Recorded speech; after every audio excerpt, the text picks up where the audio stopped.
What's up, guys? It's KB. Make sure you subscribe to the Underground Sports Philadelphia YouTube channel. Click the bell icon down below so you don't miss a single video from us. And thanks for tuning in to another video from Underground Sports Philadelphia.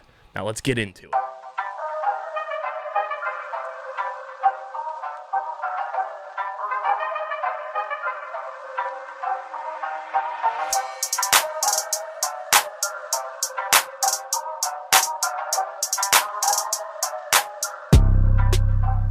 All right, it has been a long off season, but ladies and gentlemen, Vineland High School football is back. Welcome into, crazy to think about this, Coach, year 5 of the Dan Russo Show, presented by the Red and Gray Gridiron Group and Underground Sports Philadelphia.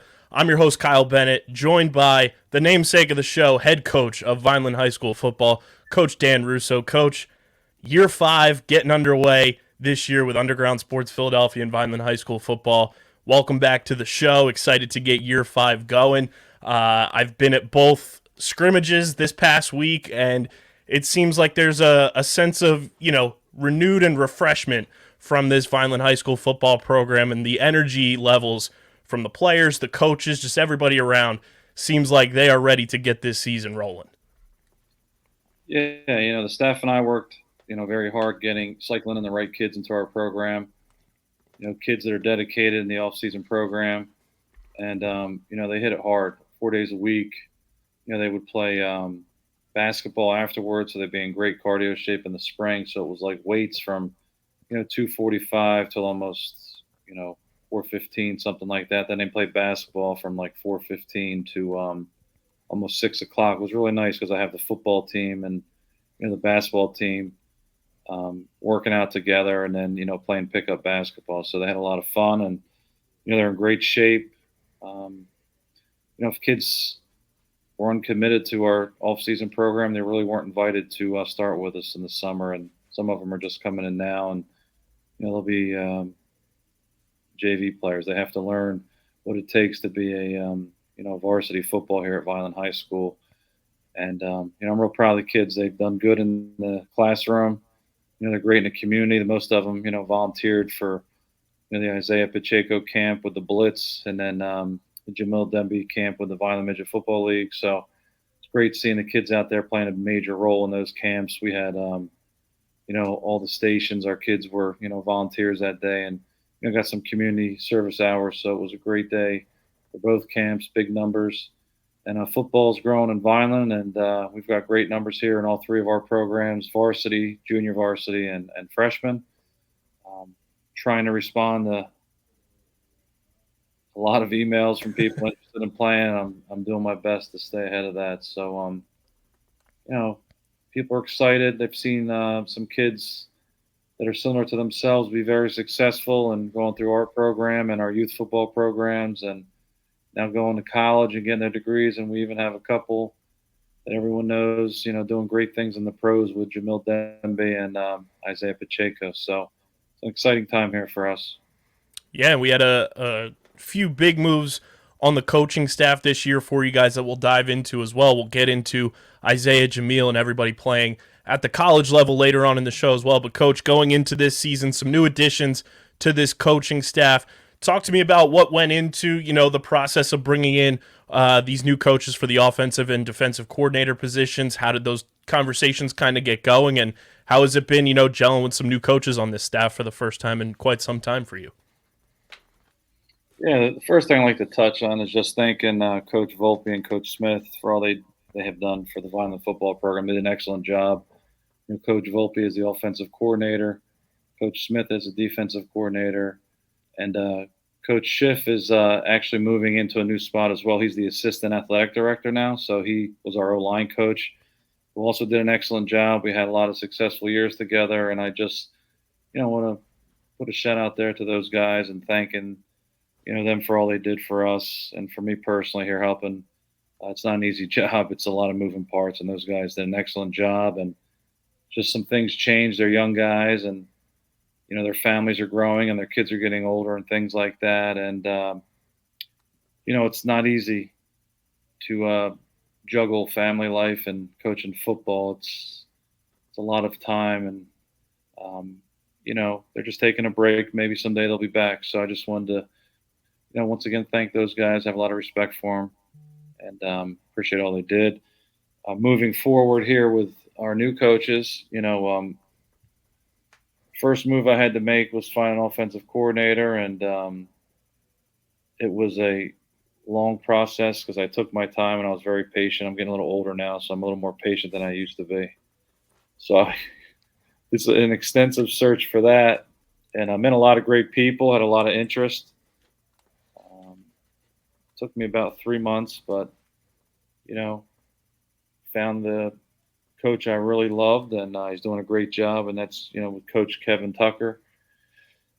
He was by far the best candidate that we had, and it worked out that our administration thought the same, and our Board of Education approved him as well, and he's doing a fantastic job. He's coming from, Pennsauken High School was his last job, and he has experience at Camden Catholic and Pemberton as well. His son Trey plays for Monmouth, so he's got football chops in their blood, and he's high energy, man, and he knows what he wants to do, and he has a vision, and it fits well with our program, and the kids have really responded well to him, and he's a good fit for our program, and real happy that he's here.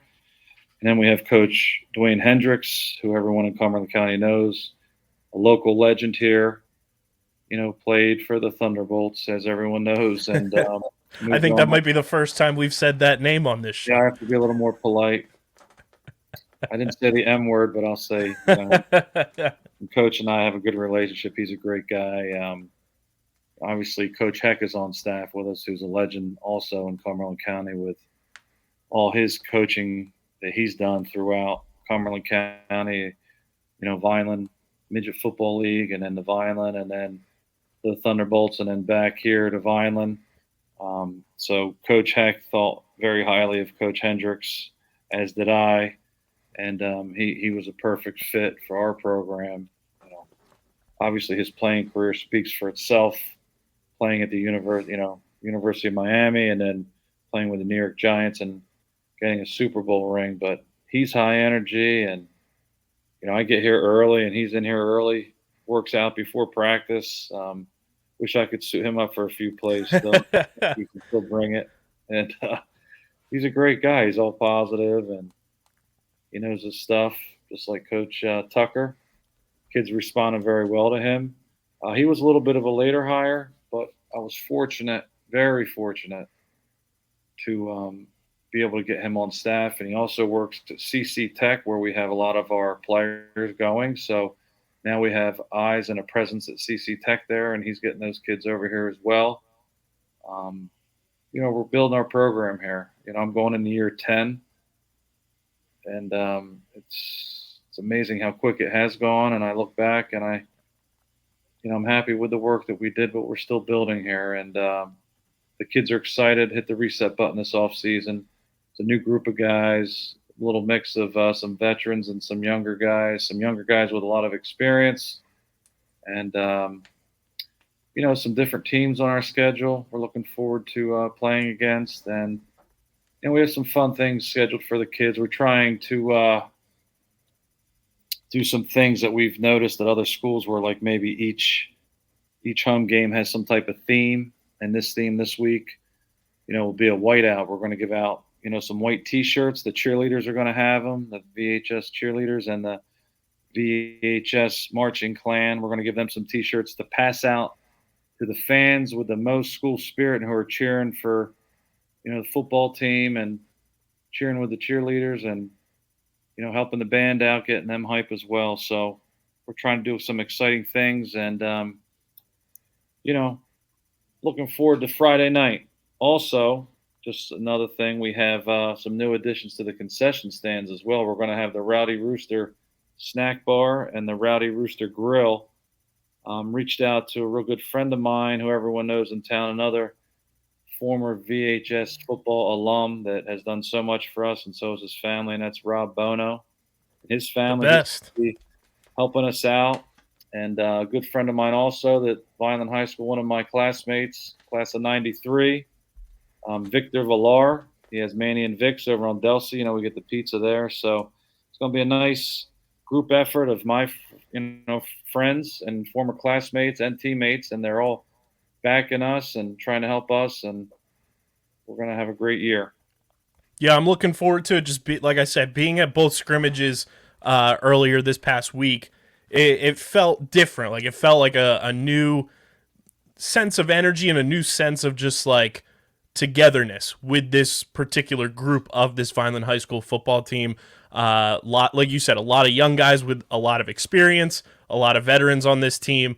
And you said they've been responding well to this new coaching staff as well. And I also wanted to point out Coach Hendricks also has an Arena Football League championship ring to go with that Giants championship ring as well. Wow. So he's a Philadelphia team or a different one? I forget which team it was. I want to say it was a team that was in Florida.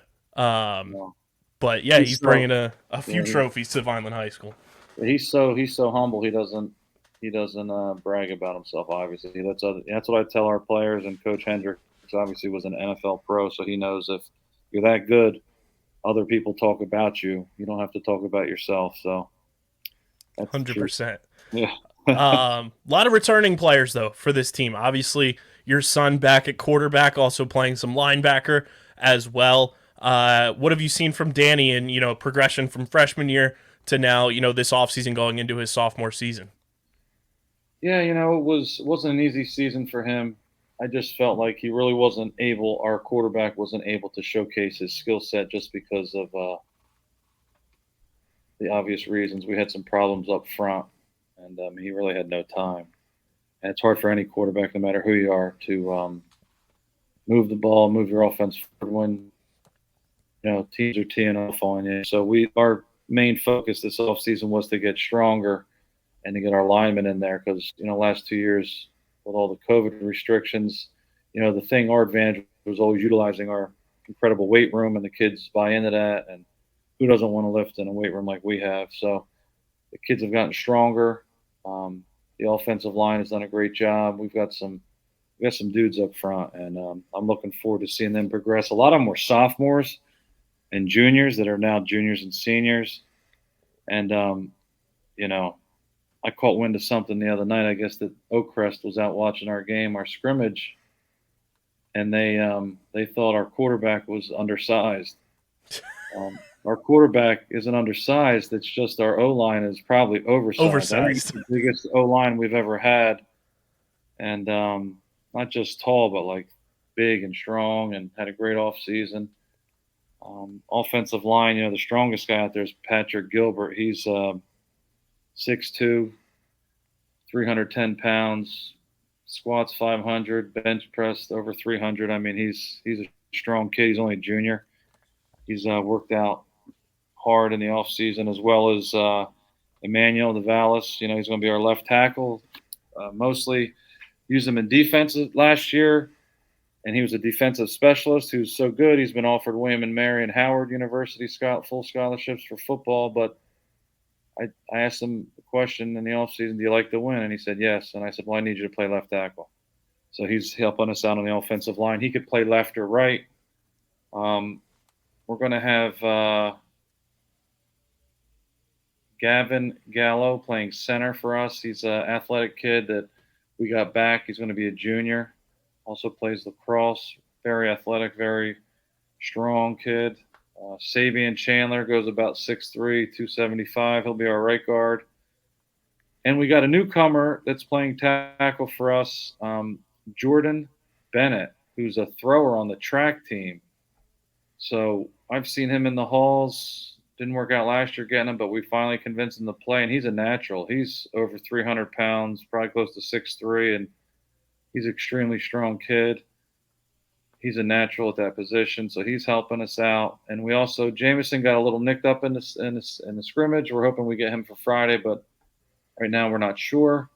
He'll be back, and he's close to 6'7". Told me he thought he weighed 250 or something. We go to Rutgers, he weighs almost 310. So he was a little off there. I don't know if they make scales that maybe go over the 250 mark, right in there, but he's athletic and gifted with the size and has the measurables, and And I expect a lot of these guys to be playing at the next level. They're great kids, and it starts and finishes with your offensive and defensive lines. And I feel like we've greatly improved on our offensive line. We have a really good tight end that was a little nicked up last year, but he's full strength. And Charles Burt will wear number 81 when we're attached, and we have a tight end.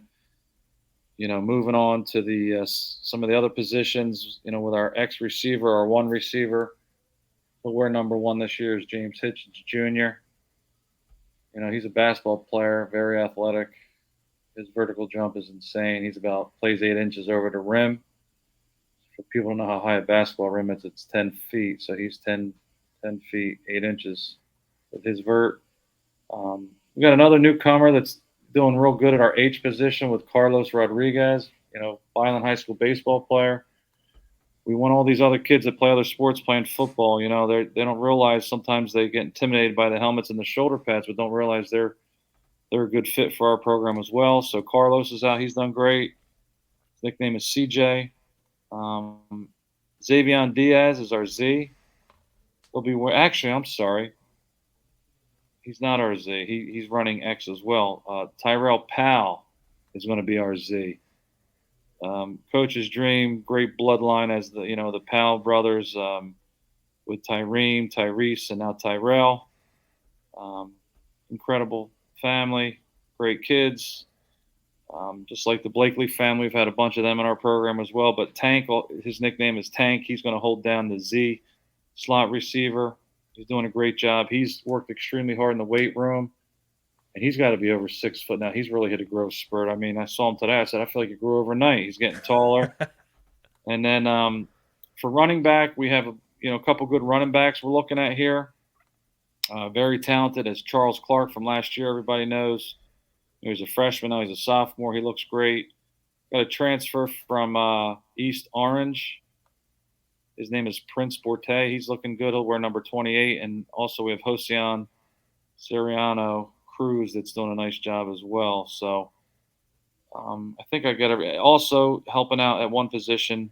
I know at our H will be DJ Clark as well, another great athlete, basketball player. So we've got very good, ones and some depth there at, backing them up, and some special packages for some special players that have special talents. We're trying to package up our guys and get them in situations where they're successful. So I think I hit everything on the offense. And obviously, you mentioned the quarterback too with Dan. He's worked extremely hard in the off season. He's progressing well. We feel like not only can he throw the ball, but he can move the ball also with his legs. And, he's played football his whole life like most of our guys have. And a lot of them have football chops, and they understand, what it takes to win football games. So we're looking forward to, like I said, Friday night. We're going to take it a week at a time. And right now the focus is Oakcrest. Yeah, and I think, bringing up all those weapons on the offense as well, and even the offensive line. Last year, towards the end of the year, when, some of these younger guys were getting that call up from either the freshman team or JV, I felt, personally, and when I was in the booth with Rich last year as well, we would talk about it, like, those guys getting that varsity experience together as a unit coming up, whether it was, Charles, Xavier, Bryce come up later in the year as well on the defensive side of things.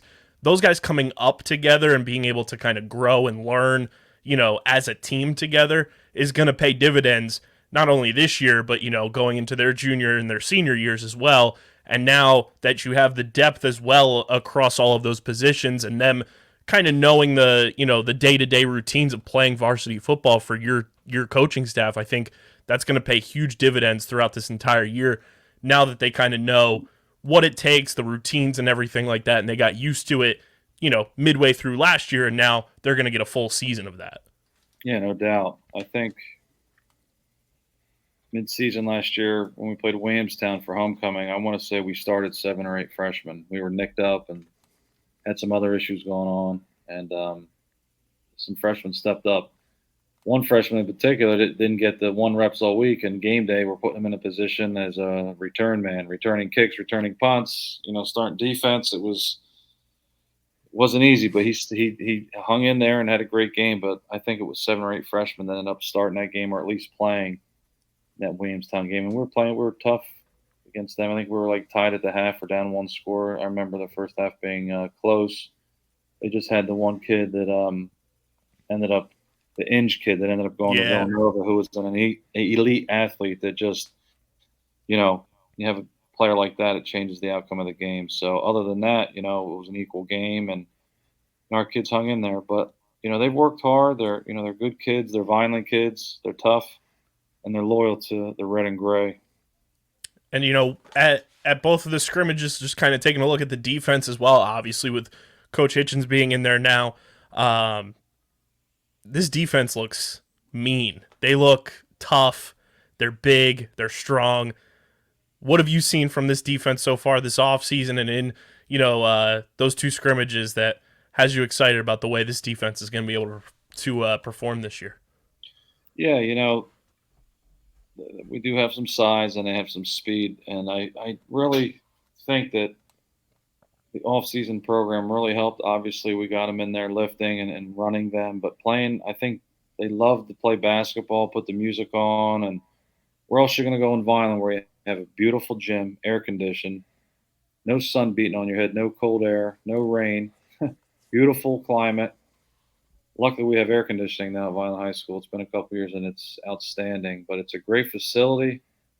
That's a credit to administration. It's a nice, and our board members. It's improving every year since I've been here. I've gone into year 10, and it's nice. The kids have everything they need to be successful. So we're utilizing our resources and our facilities and trying to get this team where it needs to be. And I'm confident they're going to have a lot of success this year.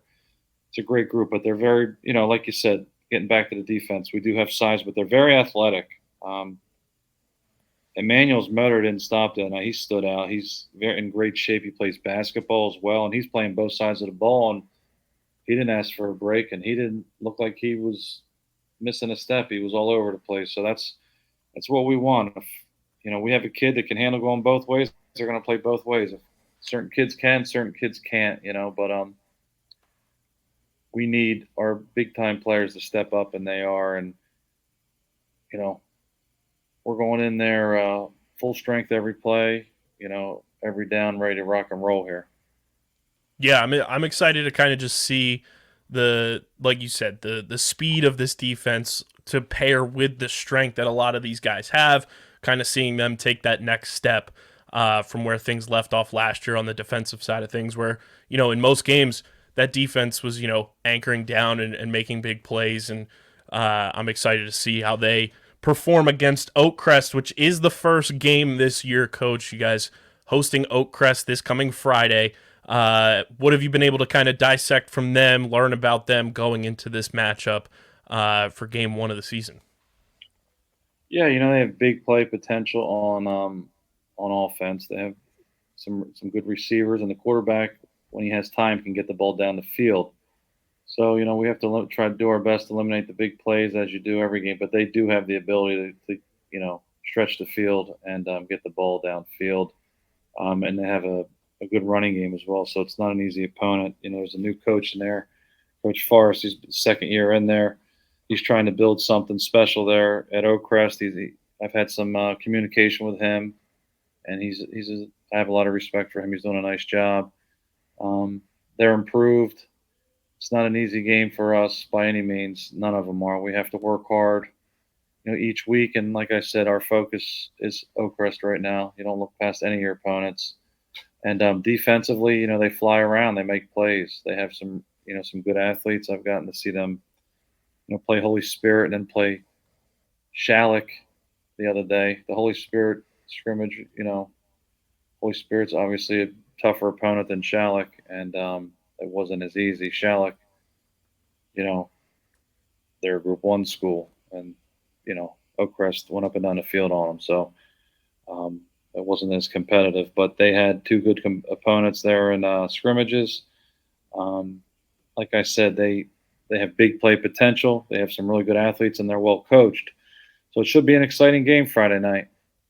Yeah, and I know for the longtime listeners of this show, we talk about the facilities and being able to use that incredible, Gittone Stadium facility, and you guys have been able to do that now for two scrimmages this offseason. How important and, how nice was it to kind of be able to use the home turf for both scrimmages this year? Where last year you guys were on the road for EHT for one of the scrimmages, but to be able to be at home, kind of get acclimated to that home base once again for both scrimmages, I'm sure had to be a nice little thing in the back pocket for you guys.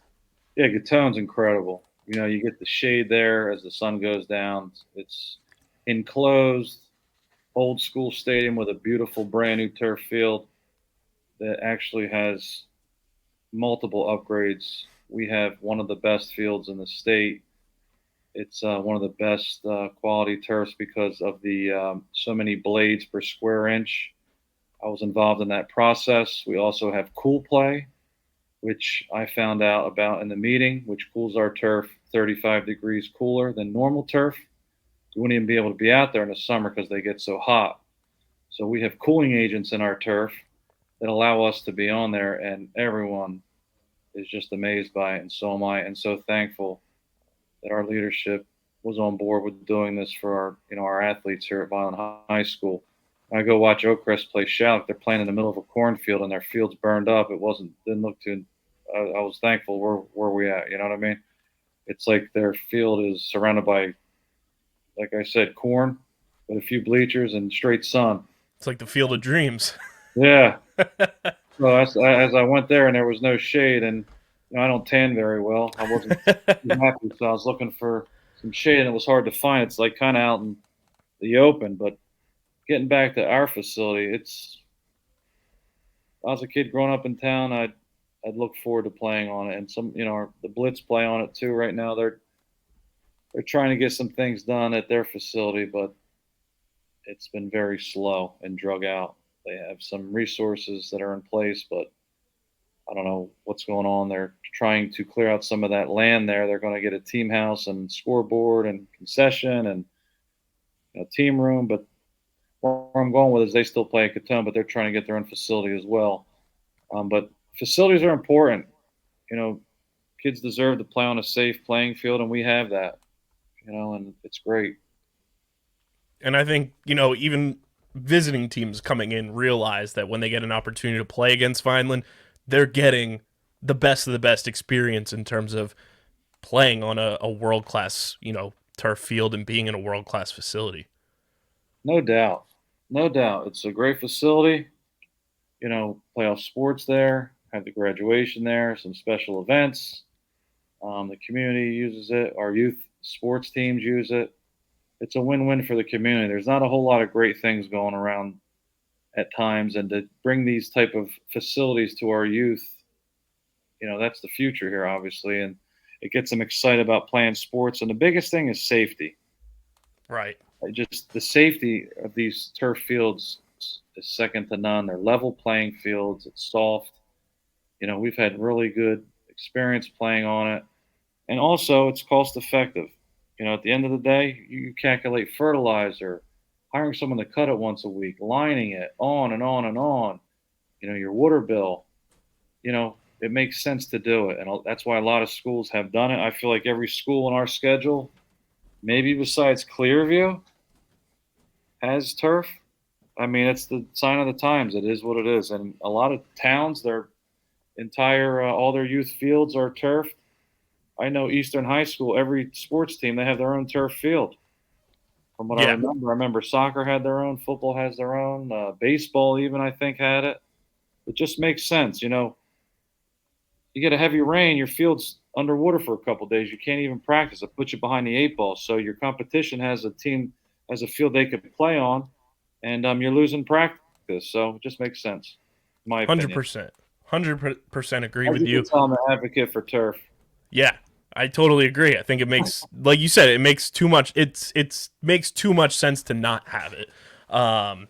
Going into Friday night, what are some things that you and the coaching staff are kind of looking for with the matchup that you guys are presented with this Oakcrest team that you want to see from your guys, and who you're kind of looking to challenge a bit and step up to the plate to perform on Friday night? Yeah, well, one of my favorite new sayings is Mike Tyson saying, "Everyone has a plan till you get punched in the mouth." And sometimes it's physical, sometimes it's mental. So you don't like to use fighting as an example, but it is a sport. It is boxing, and it is reality. We play a contact sport, and what I want to see with this team is what's happened. Basically, what I'm getting out of that quote is when adversity hits, are you going to be able to handle it? Or are you going to act in a way that is negative and hurt your team? We're human. You're going to make mistakes. It's what you do after that mistake that's important to the staff and I. And we want them to be able to handle adversity, forget about it. There's going to be some ups and downs in a game, and that's why you play 4 quarters, but you got to respond and be ready. And they're hungry. They had a little taste of success the other night against Apsagami. We did some good things. We did some things that weren't so good, but we're going to focus on the positives and we're going to build on that. And once you get a taste, I've been doing this long enough. Once your team gets a taste of victory, they want it again and again and again. And we're looking to get these kids taste of victory Friday night, and we want to have it continue all season long and have these kids ready to go and just bring some juice, some positive energy, and just bring the juice all the time. Like I said, the kids are juiced up. We're doing some different things, and I'm proud of them. They've done a nice job, and it's not easy doing what we do. The time commitment, the structure, the time that it takes to be successful in any sport, especially in my opinion with football, with all the moving parts. It's not easy. They got to come out here in the heat with all the equipment, the long hours, but they've done it, and I feel like it's going to equate into a positive season here, and I'm looking forward to it. We already tipped our hand to the look good, feel good, play good. It is a whiteout on Friday night, so if you're going to the game, whip out the best white outfit you got and make sure you're in the stands supporting Vineland High School football. But coach, as we always do to wrap up the show, we talk about the Vineland High School alumni, and since the last episode we've recorded, a lot of things have happened with a lot of alumni from this Vineland football program. First things first, Jamil Demby got his Super Bowl ring from the LA Rams. That ring is absolutely insane. Just a fine piece of jewelry for a perfect way for Jamil to put a ribbon on the present that was his time with the Rams. He's currently a free agent, working hard every day. I'm in contact with him a ton, and he's just waiting for that phone to ring for his next opportunity. But what did you make of those LA Rams Super Bowl rings? Unbelievable. They're the nicest rings I think I've ever seen. They open up, right? And it shows you this like the stadium. They open up. It's got the stadium set up the way it was for the Super Bowl. It's unbelievable that they were able to turn that into a ring. Yeah, it's incredible. I'm happy for him. He deserves it. He's always been a hard worker. Looking forward to seeing that ring. Absolutely. And then we got NFL player number 2, Isaiah Pacheco, now a member of the Kansas City Chiefs. And he might be the talk of the NFL offseason. Everywhere I go, whether it's Twitter, Facebook, Instagram, Isaiah Pacheco is the talk of the NFL right now, whether it's unbelievable quotes from a Hall of Fame head coach in Andy Reid, a future Hall of Fame quarterback in Patrick Mahomes, the fantasy football community, across the board, everybody is in love with Vineland, New Jersey's own Isaiah Pacheco. Yeah, it's hard not to love that kid. It's special. It's special. Our plays worked a lot better when he was running them. Some of the quotes this offseason, you would think Andy Reid was from Vineland the way that he was, speaking so highly of Isaiah, which is deservedly so.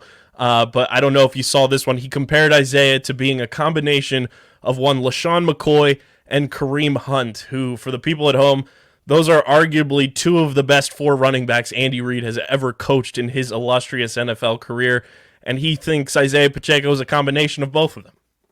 That's incredible. I can't wait to see him live, and I'm so happy for him. And he really took advantage of his opportunities, not only just in college, and down the NFL, but here at Vineland, playing for, the Blitz when I got here back in 2013. I was lucky enough to be able to see him play for the blitz that first year I was here in his 8th grade year, and he was amazing. And you know, I just did everything in my power to get him here to Vineland because he could have gone anywhere he wanted. They were all over him. Even teams from Pennsylvania were driving down to Vineland to get him. And his family and Isaiah decided to stay loyal to Vineland, and look what he's become. So that's a perfect example of what you can do in the Vineland community if your goals are set high, you work hard, and you have what it takes. And he just did it. And every year in our program,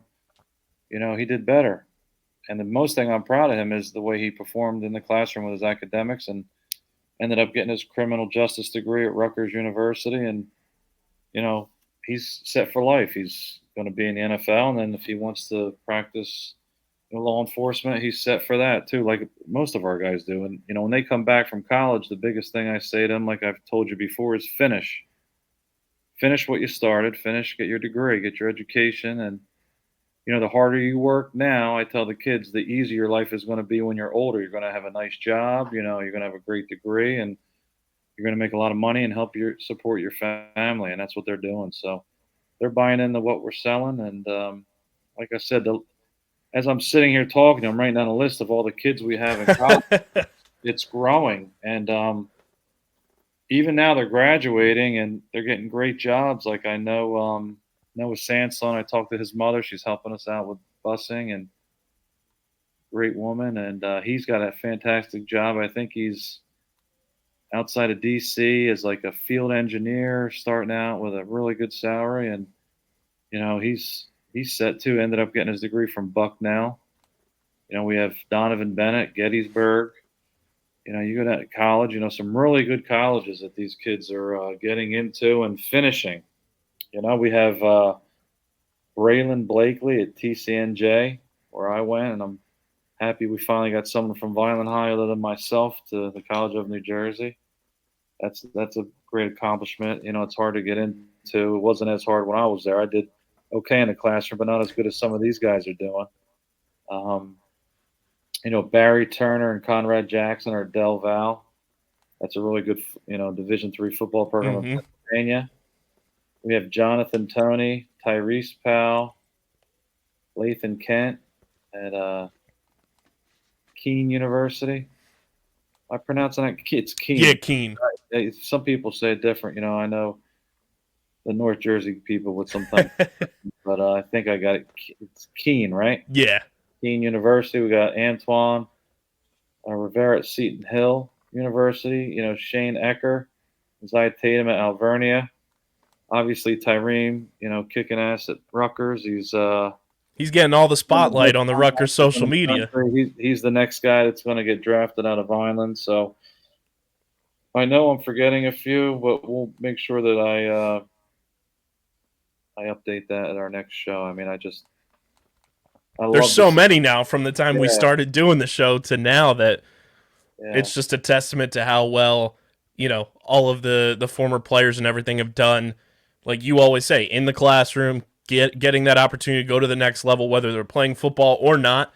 And that list will just continue to grow, I think, with the current players on this team that will be moving on to the next level at some point as well. No doubt. And I can tell you that's the number one reason why these kids are getting scholarships is because they take academics seriously, because that's the first thing I tell them. I actually tell these kids at the youth levels when I talk to them, because it's just the truth. It's just the facts that these schools aren't taking kids if you're a borderline CD student. If you get D's and F's, forget about it. Things are different nowadays. They have academic requirements. And the Vineland Public Schools has done a great job educating these kids. And, we have tutoring set up for them after school that's subject specific. It's not some study hall where they just sit around and fool around. It's tutoring by professionals who have their certifications in that subject that tutor our players, and other students have access, just not athletes. It's the whole school, and I think it's really helped. And hey, listen, if you take advantage of what it has to offer, the school system, you're going to be okay. We have kids in our program right now, 2 of them, and possibly more, but the 2 that I know are Tyrell Powell and Daniel Russo here are a year ahead and are going to graduate high school after their junior year. They were taking high school classes in middle school, which I want to say is a first for the first two players I've seen do it, and it's incredible. And they just take the academic piece that serious. They're over 4.0 GPAs. They're in advanced placement, and they're doing what's required. They're working hard on and off the field. But the number one thing is academics. And getting back to Pacheco and Tyreem and Jamil and Donovan Bennett and Jeremiah Toki, who went to Temple, and on and on and on, they all did great in the classroom. And that's the message I send them when they enter here, and prior, if I can, when I visit them at their youth, programs. But I can't say it enough. Obviously, you want to win games as a football coach in my position, but my number one priority is making sure they do well in the classroom. And my favorite saying is, we're going to win here with the right kids and the right way, and that's what we do. We follow the rules. We make sure they're in class. If they make a mistake, they have a consequence, and they move forward. And I have a really good rapport with the teachers here. In the beginning, it wasn't so good because they didn't really know me. But now that the teachers got to know me and the administration, they know that I take the academic piece serious and the discipline serious, and we work together as a team, and we support one another. And that's just the way it is. And that's why our kids are doing well. It's a group effort. It's not one person that does it. A lot of them have excellent parents or guardians taking care of them, and it's a group effort here. So I'm real happy to be part of it. Very excited for this season for Friday night against Oakcrest. Kickoff at 6 p.m. Eastern Time. You can be at the stadium, obviously, or you can watch on the Vineland Public Broadcasting or on the Vineland Public Schools YouTube channel. Myself and Rich Scarpa in the booth calling the games once again this year. Excited for year 2 full-time in the booth to take in this Vineland High School football team. Great first episode, and for everybody listening at home, now watching at home as well, make sure you're following us on social media. You can follow Vineland Football on Twitter at VinelandFB for all of your updates. You can follow us at Underground PHI. Make sure you subscribe to the podcast feed on Apple Podcasts, Spotify, or wherever you get your podcasts. Just search Underground Sports Philadelphia, and you'll get every episode of The Dan Russo Show. And you can subscribe to the Underground Sports Philadelphia YouTube channel as well, where you'll get full video episodes of the Dan Russo Show as well, starting this year. Very excited for that, to just continue to grow our partnership with the Red and Gray Gridiron Group, Vineland High School Football, and Underground Sports Philadelphia. But this has been episode 1 of season 5, 2022. Coach Russo, any final thoughts? Yes. First of all, the show's great, and I appreciate you taking the time to do this. Thank you. Do a great job, and your business is just going to grow, and you're excellent at it. So thank you, Kyle. But with that being said, 2 guys I forgot about. I didn't forget. I had them written down. I'm just trying to understand my chicken scratch here. I have my notes here. I didn't type it. I usually type things because it's more legible. But we've got Anthony Arthur at Wagner. Okay, Division I program, and they're going to play Rutgers, I think, week 3. He was in, and the next guy I'm going to talk to you about, David Dutra. He's at Monmouth. Some of our kids the last 2 years were in the hardest cycle to get scholarships because with COVID, all these players got an extra year. Every sport, just not football. So all these kids that are in college sports right now got an extra year. They got a redshirt year and a COVID year. Yep. All right, so that being said, it's still not right. It's still going to be hard next year, the following year. There's just not as many scholarships. So David Dutra at Monmouth and Anthony Arthur at Wagner were given opportunities, and they're taking full advantage of it, and they're doing great. I got to try to reach out to some of these guys. They're very busy. Obviously, we're busy here, and it's hard to touch base, but I know they're doing well. I talked to some of their parents and guardians, and I know they've made the teams. They're doing well, and I can't wait to talk to them and hear about their experiences here in college. So I'm going to try to get to that Rutgers-Wagner game. I think it is week 3 possibly. Rutgers has Boston College first. It might be week 2. Although I'll pull it up here. Temple might be week 2. I'm working on getting some tickets to see Rutgers at Temple at the Eagle Stadium. That's always a good time. Yes, it is week 2. Rutgers hosts Wagner, September 10th. Okay, so I got to get to Rutgers for that. Get to see, two of our guys, play, and And then it's week just so 3 is the exciting. Temple game. And I love the way football aligns high school, college, and pro. So Fridays we get to play high school, Saturdays college, and then Sundays NFL. It's just great. I love the fall. I can't wait for August to be over, summer to be over. I don't like the heat or the sun. Like I said, I don't tan well, and it's exhausting being out there. So I cannot wait for fall, my favorite season, and my favorite sport, football, as most people love to. So I'm looking forward to it. Like I mentioned, we have a great group of young men looking to right the ship, and they're going to. And new specialty uniform that'll be unveiled Friday night in honor of Coach Parentazzi. His family decided in his memory to have donations come into the Red and Gray, our booster club, and we were able to get these awesome uniforms that are tough, just like Coach Parentazzi was. It's that tough looking Big Ten look that Coach Parentazzi liked. And I know he's going to be looking down, smiling, happy that the tradition goes on. And we got some tough kids in our program that are going to bring it Friday night. And that's what we're all about. And to also add on to the scholarships for, Anthony Arthur and Dutra and everything, like, not only do some of these people have the extra, COVID year, but you also have the kids that are, taking that got the red shirt, then they got their masters, their grad year, and then they get the COVID year. So some of these kids are playing in their 6th year of college sports. So it's insane. It is. It's unprecedented, here with what's going on. And our kids are still getting opportunities because, number one, they're doing it in the classroom. And that's both those kids all these kids I mentioned. I'm not stretching, forgazing anything. These kids, they're doing it, man, and I'm proud of them. And they just have to have the right messages sent to them, and the right information, and be put in the right situation, which they are. Vineland,